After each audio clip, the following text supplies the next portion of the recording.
दोस्तों, स्वागत है आपका पॉलिटी एमसीक्यू बैच में। दोस्तों, आज का हम लोग का टॉपिक होगा लोकसभा। और आज का टॉपिक शुरू करने से पहले मैं आपको बता दूं कि हमारा एमसीक्यू बैच के साथ साथ मैथ का भी बैच सुबह में चलता है, जिसमें हम आपको सुबह 8 बजे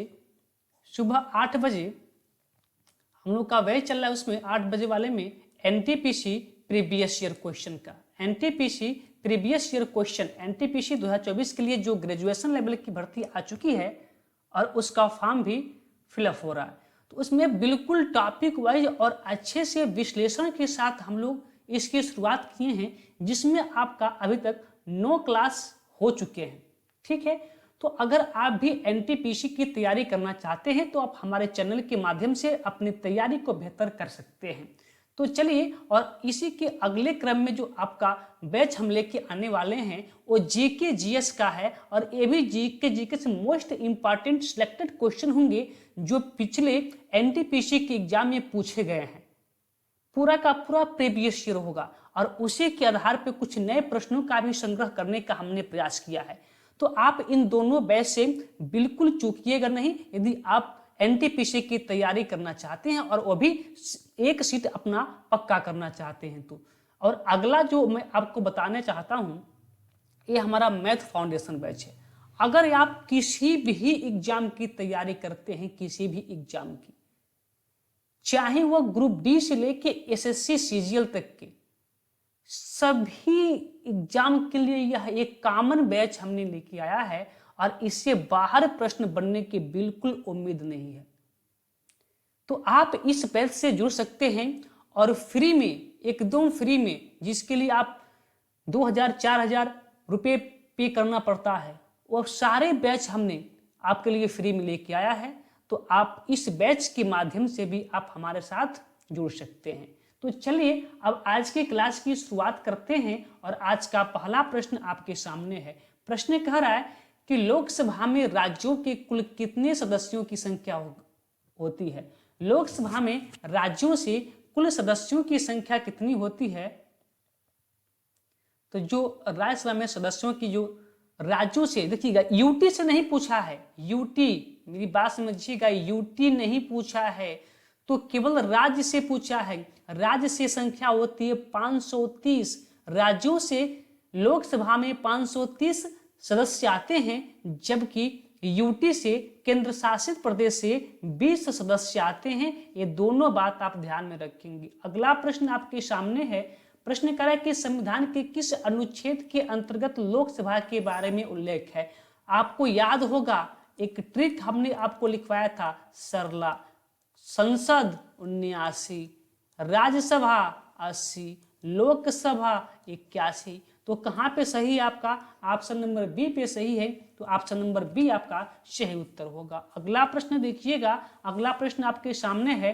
प्रश्न आपसे कर रहा है कि लोकसभा को संसद के किस सदन के रूप में जाना जाता है। लोकसभा को संसद के किस सदन के रूप में जाना जाता है।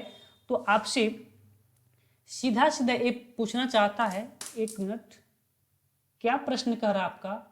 कि लोकसभा को संसद के किस सदन के रूप में जाना जाता है। अच्छा, उच्च सदन कहा जाता है इसको। क्या कहा जाता है?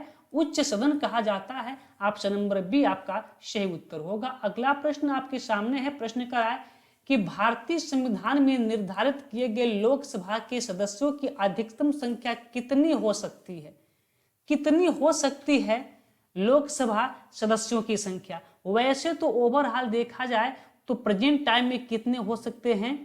550, लेकिन आयोग ने इसको 252 माना है, क्योंकि 2 सदस्य क्या होते हैं लोकसभा में? राष्ट्रपति महोदय के द्वारा मनोनीत किए जाते हैं। इसलिए आपका ऑप्शन नंबर डी आपका सही उत्तर हो जाएगा। अगला प्रश्न कर रहा है कि किस संविधान संशोधन के द्वारा लोकसभा में एंग्लो इंडियन के मनोनयन के प्रावधान को समाप्त कर दिया गया है।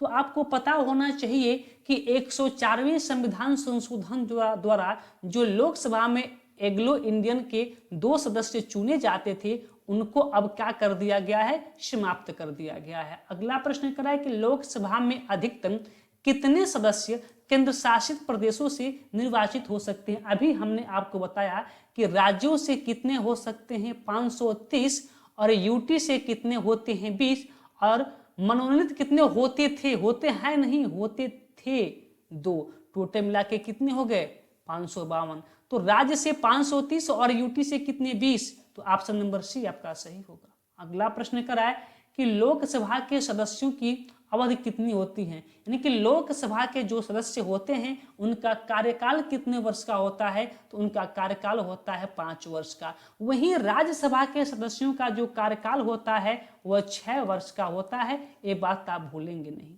अगला प्रश्न कर रहा है आपसे कि नवगठित लोकसभा की पहली बैठक की अध्यक्षता कौन करता है, तो वो होता है प्रोटेम स्पीकर। कौन होता है?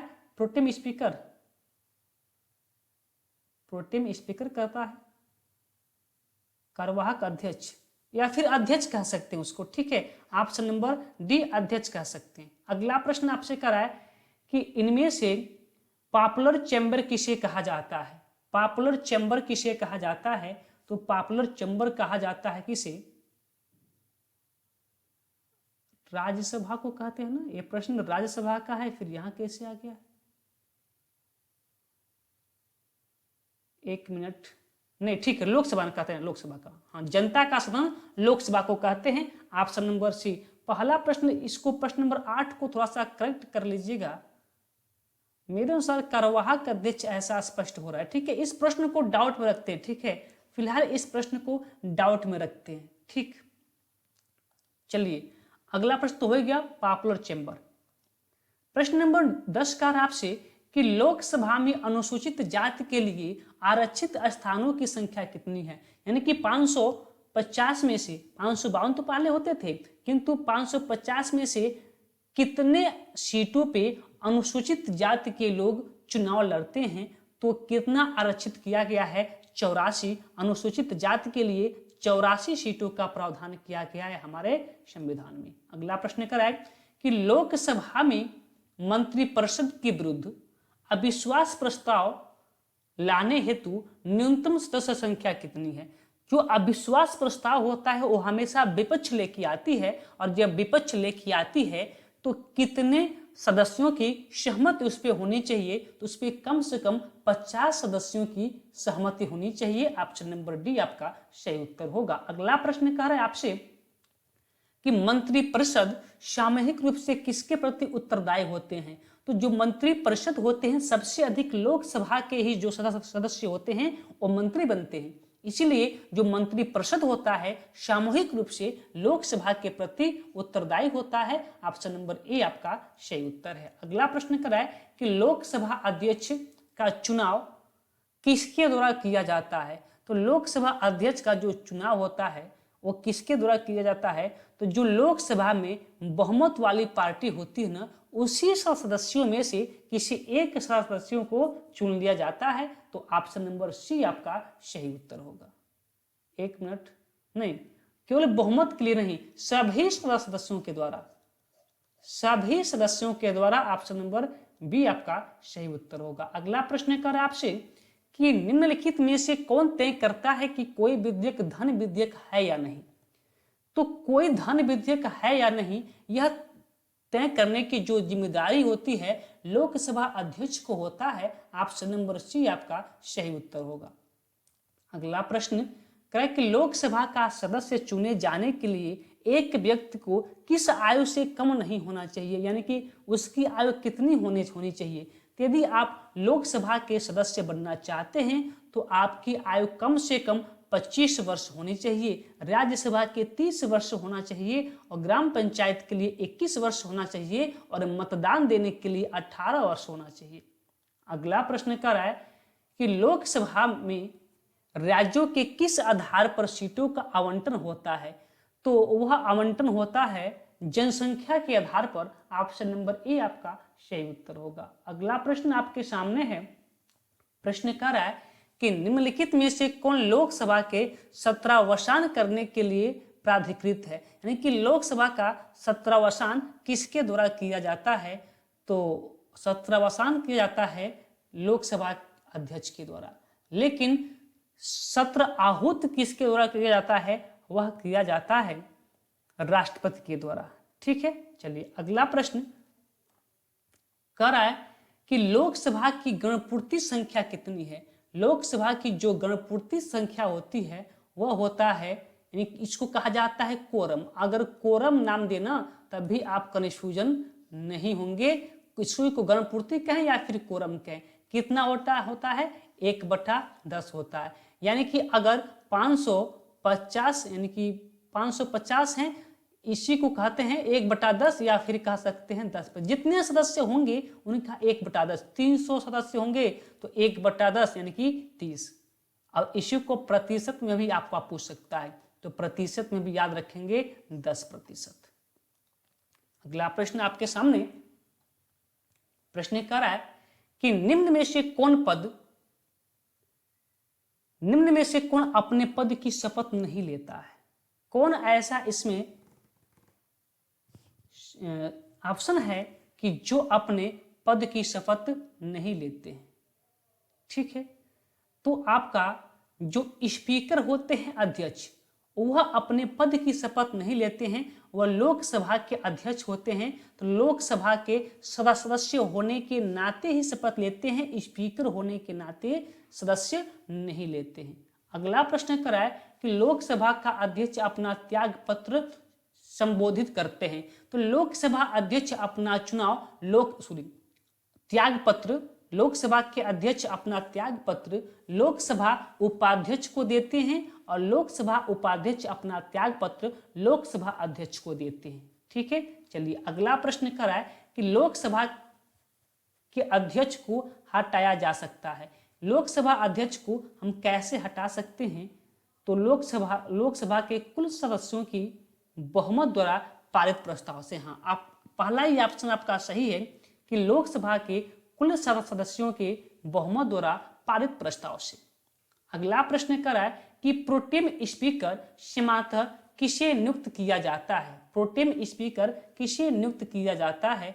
तो जो प्रोटेम स्पीकर होते हैं, तो जो लोकसभा होती है, जो नई लोकसभा आती है, उसमें से जो सबसे वरिष्ठतम सदस्य होते हैं उन्हीं को कुछ समय के लिए प्रोटेम स्पीकर नियुक्त कर लिया जाता है और तब तक वो अपने पद पे बने रहते हैं जब तक लोकसभा अध्यक्ष नए स्पीकर यानी कि अध्यक्ष की चुनाव न कर लें। तो ऑप्शन नंबर सी आपका सही उत्तर होगा। अगला प्रश्न कर आपसे कि भारत में शून्यकाल कब शुरू की गई थी? पहले शून्यकाल की व्यवस्था नहीं थी, लेकिन शून्यकाल की व्यवस्था शुरू की गई थी 1962 में। ऑप्शन नंबर ए आपका सही उत्तर। अगला प्रश्न 24 नंबर प्रश्न कर आपसे कि लोकसभा और राज्यसभा की संयुक्त बैठक की अध्यक्षता कौन करता है? मोस्ट इंपॉर्टेंट प्रश्न है। तो लोकसभा और राज्यसभा की जो ज्वाइंट बैठक बुलाने का जो अधिकार है, जो बुलाता है, वह राष्ट्रपति महोदय होते हैं। किस आर्टिकल के माध्यम से? तो आर्टिकल 108 के माध्यम से। किंतु इस संयुक्त बैठक की जो अध्यक्षता करने की जिम्मेदारी होती है वह लोकसभा अध्यक्ष को होता है। ऑप्शन नंबर सी आपका सही। लोकसभा अध्यक्ष, ये उपाध्यक्ष लिखा है, लोकसभा अध्यक्ष ना, लोकसभा अध्यक्ष। ठीक है, ऑप्शन नंबर डी सही उत्तर है। अगला प्रश्न आपके सामने है। प्रश्न क्या रहा है कि लोकसभा में प्रश्न की स्वीकार्यता का फैसला कौन करता है? कि कौन सा प्रश्न पूछा जाएगा या कौन सी नहीं, माने कौन सा कितना प्रश्न पूछ सकता है, इसका फैसला कौन करता है? तो वह करते हैं अध्यक्ष। ठीक है, ऑप्शन नंबर सी आपका सही उत्तर। अगला प्रश्न आपके सामने है। प्रश्न करा कि लोकसभा की बहस किस भाषा में मुद्रित होती है? तो जो लोकसभा की बहस होती है वह हिंदी और अंग्रेजी दोनों भाषाओं में हो सकती है। तो ऑप्शन नंबर डी आपका सही उत्तर होगा। अगला प्रश्न आपके सामने प्रश्न कर रहा है कि भारतीय संसद में वित्तीय बजट कौन प्रस्तुत करता है? भारतीय संसद में वित्तीय बजट कौन प्रस्तुत करता है? तो वित्तीय बजट प्रस्तुत करते हैं कौन? भारत के वित्त मंत्री। ऑप्शन नंबर सी आपके सही उत्तर। अगला प्रश्न कि चंडीगढ़ में संसदीय सीटों की संख्या